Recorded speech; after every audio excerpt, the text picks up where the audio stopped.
കോതമംഗലം ഊന്നുകല്ലിൽ വയോധികയുടെ മൃതദേഹം മാൻഹോളിൽ നിന്നും കണ്ടെത്തിയ സംഭവം കൊലപാതകമാണെന്ന നിഗമനത്തിൽ പോലീസ്.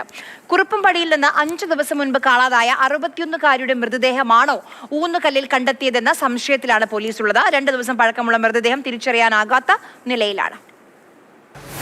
ഇന്ന് ഉച്ചയോടുകൂടിയായിരുന്നു കോതമംഗലം ഊന്നുകല്ലിൽ ആളില്ലാത്ത വീട്ടിലെ മാൻഹോളിൽ സ്ത്രീയുടെ മൃതദേഹം കണ്ടെത്തിയത്.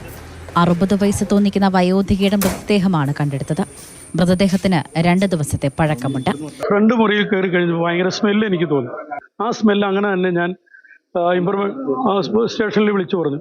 അപ്പോൾ അവർ വന്ന് അതിന്റെ വേണ്ടതുപോലെ എല്ലാം ചെയ്തിട്ടുണ്ട്. പോലീസിന്റെ പരിശോധനയിലാണ് മൃതദേഹം കണ്ടെത്തിയത്. അന്വേഷണത്തിൽ വയോധികയുടെ മരണം കൊലപാതകമാണെന്ന് പോലീസ് സ്ഥിരീകരിച്ചു. വീടിന്റെ പരിസരത്തു നിന്നും രക്തക്കറകളും കണ്ടെത്തി. ഈ മാസം 18-ന് പെരുമ്പാവൂർ കുറുപ്പുംപടിയിൽ നിന്ന് ശാന്ത എന്ന 61-കാരിയെ കാണാതായിരുന്നു. ആശുപത്രിയിലേക്കെന്ന് പറഞ്ഞ് വീട്ടിൽ നിന്നിറങ്ങിയതായിരുന്നു ശാന്ത. ഊന്നുകല്ലിൽ കണ്ടെത്തിയ മൃതദേഹം ശാന്തയുടേതാണെന്ന സംശയത്തിലായിരുന്നു പോലീസ്. എന്നാൽ മൃതദേഹം തിരിച്ചറിയാൻ ശാന്തയുടെ ബന്ധുക്കൾക്കായില്ല. സ്ഥലത്ത് പോലീസും വിരലടയാള വിദഗ്ധരുമെത്തി പരിശോധന നടത്തി. നമ്മൾ സസ്പെക്ട് ചെയ്യുന്ന ആൾക്കാരുടെ പിടിക്കാനും അവരെ പരിശോധിക്കാനും അവരെ എൻക്വയറി ചെയ്യാനുള്ള ടീമും ഫോം ചെയ്തിട്ടുണ്ട്. അതും പാരലാണ്. 2 ദിവസം മുൻപ് ഉടമസ്ഥൻ സ്ഥലത്തെത്തിയപ്പോൾ വീടിന്റെ പിൻഭാഗത്തുള്ള ഗ്രില്ലിന്റെ പൂട്ട് തകർത്ത നിലയിൽ കണ്ടെത്തിയിരുന്നു. മോഷണശ്രമമായിരിക്കാമെന്ന് കരുതി വിവരം ഊന്നുകൽ പോലീസിനെ അറിയിച്ചിരുന്നു. പ്രതി ആരാണെന്ന് പോലീസിന് ഏറെക്കുറെ സൂചനകൾ ലഭിച്ചിട്ടുണ്ട്. ഇനി എന്തിനു കൊലപ്പെടുത്തിയെന്ന കാര്യത്തിലാണ് വ്യക്തത വരേണ്ടത്.